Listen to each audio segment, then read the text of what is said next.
What's up, guys? Welcome to another podcast. Today was an amazing first episode of Marvel Studios' What If. That was kind of slow, sorry. But hey, man, that episode was so good, I think.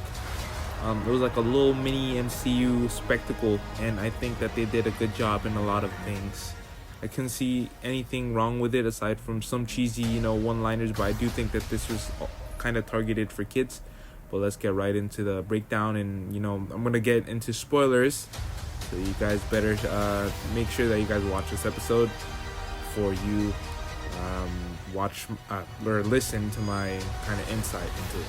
So essentially, this episode was about like the whole multiverse schmeal that started with Loki. The Watcher kind of introduces himself, and he kind of says that like literally there are little parts of the multiverse where literally just one exact moment was changed. And in this movie, he literally pinpoints the exact moment that was changed, which to me was unexpected. And the choice in this episode was Peggy's decision to stay in that location where Steve was about to get infused with the super soldier serum, rather than go up to that little I wouldn't say bunker, but that little room out there to keep them safe. And that little decision just sparked this whole thread of reality where Steve is now a Hydra Stomper, which is their version of Iron Man. And it was still actually produced by Howard Stark, and I think that was pretty cool, the fact that Howard Stark actually made this thing, because Tony made the Iron Man suit. And this reality, there's so many things that were different. In that train scene, Bucky didn't end up dying, and Steve ended up being presumably dead after an explosion kind of like ruins their mission. And essentially, he becomes the driving force that drives them to take the fight to the Red Skull. And essentially, when they get there, the Red Skull is planning on opening the Tesseract, the portal, and this big Hydra monster kind of like enters the scene, and he kills the Red Skull, and it's just a crazy scene. And it turns out Steve was alive. And there's this big epic final battle with Steve, Peggy, Howling Commandos, and it was epic. Like Peggy got to wield a sword. I don't know where she got the sword from. The sword was from the Hydra facility.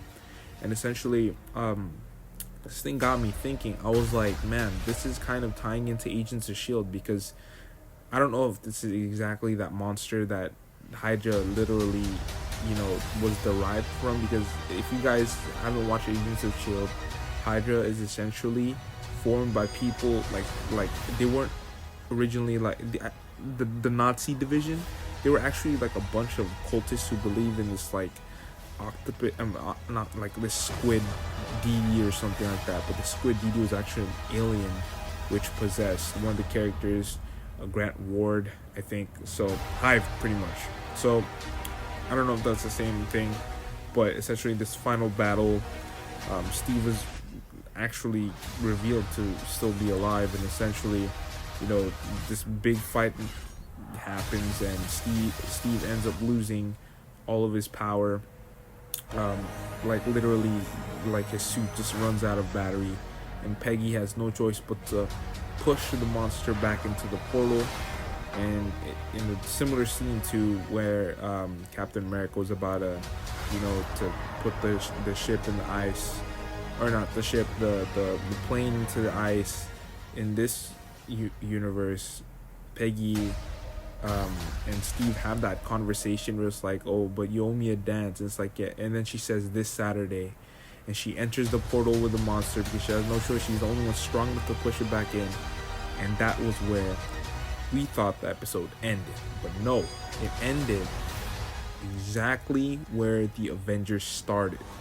Except instead of Loki coming out of the portal, it's Captain Carter with a whole bunch of chopped up bits and pieces of the squid or the squid monster, or the Hydra monster, and that's the end of that. That literally, that's where the episode ended. I love the way that they set up the Guardians of the Multiverse, which is this version of the Avengers, and in this reality, um, Nick Fury also gave the same speech or same phrase that he told Steve, where it's like, we won the war, Captain. And then that's pretty much where the episode ended. To me, this episode was, like I said, a mini Marvel movie, and I think that they did a really good job of building up little plot points and then making those plot points tie into the end. I think they did a really good job of that, like little things, very little things, and you guys are gonna have to watch the episode to find out. But I think that to me, I really like the art style, but my one issue with it was some of the character models didn't look exactly like the actors. I wasn't really a big fan of Steve's character model, but Bucky's character model was on point. I really think that they did a good job with Bucky, and another thing was Haley's voice acting. She did a good job. She was very expressive, but the thing is, like, I think that she didn't sound like Peggy.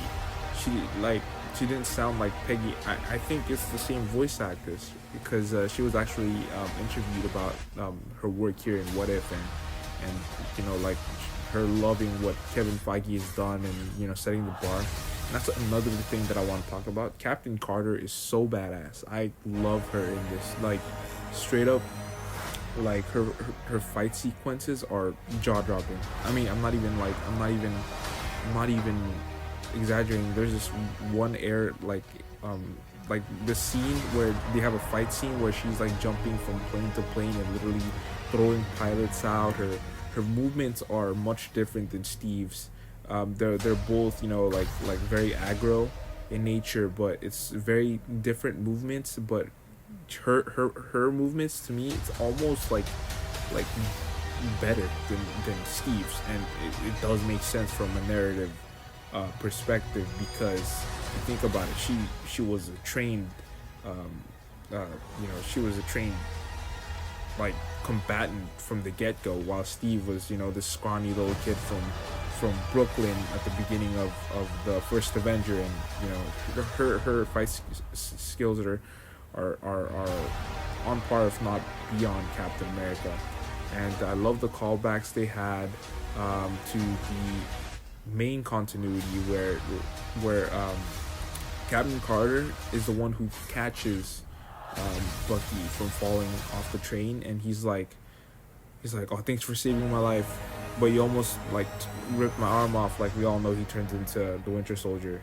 And also Steve, after, because Peggy, we all know the whole thing, like Peggy is experiencing the same kind of treatment that Steve got when he first got the serums. Like, oh, you're just you're just one person, I expected an army. And essentially Steve was like, well, let's just hope that they don't make you go around the country and smile 10 times a day, which is exactly what Steve did in the first Avenger.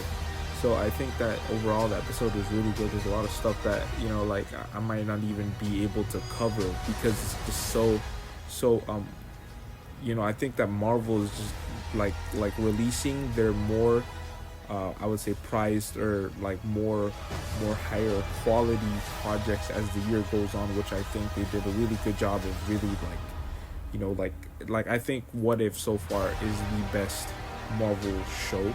It really feels like it feels like the nostalgia factor is because if you think about how long ago the first Avenger came out, literally 10 years ago, and now it's just watching an alternate version of it but in animated form, and it really helps that the art style is really great as well.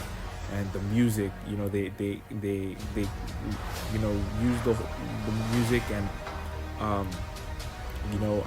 really love what they're doing. I'm really excited to see where What If is going, because I think the Guardians of the Multiverse, man, this is gonna set up that, and I think that the Watcher is gonna have a bigger role, and I'm gonna be talking about that in a future podcast. So thank you guys for tuning in. Make sure to watch the first episode.